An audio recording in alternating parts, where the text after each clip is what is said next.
I have a new hobby. I am collecting stories that I can actually prove are told among the Russian people.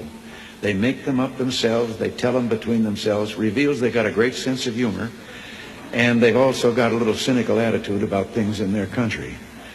The story was an American and a Russian arguing about their two countries, and the American said, look, in my country, I can walk into the Oval Office, I can pound the president's desk and say, Mr. President, I don't like the way you're running our country. And the Russian said, I can do that. The American said, you can? He says, yes. I can go into the Kremlin, to the General Secretary's office, pound his desk and say, Mr. General Secretary, I don't like the way President Reagan's running his country. I didn't tell this one to Gorbachev. You know, there's a 10-year delay in the Soviet Union of delivery of an automobile. And you go through quite a process when you're ready to buy, and then you put up the money in advance. This man, he laid down his money, and then the fellow that was in charge said to him, okay, come back in 10 years and get your car. And he said, morning or afternoon?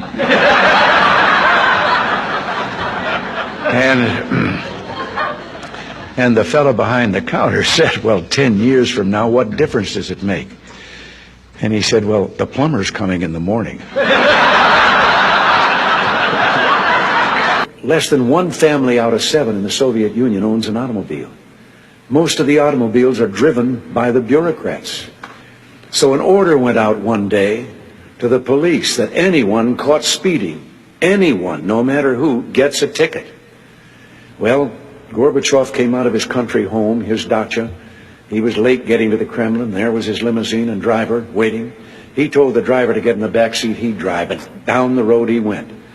They passed 2 motorcycle cops. One took out after him. And pretty soon he's back with his buddy, and his buddy says, well, did you give him a ticket? And he said, no. Well, he said, why not?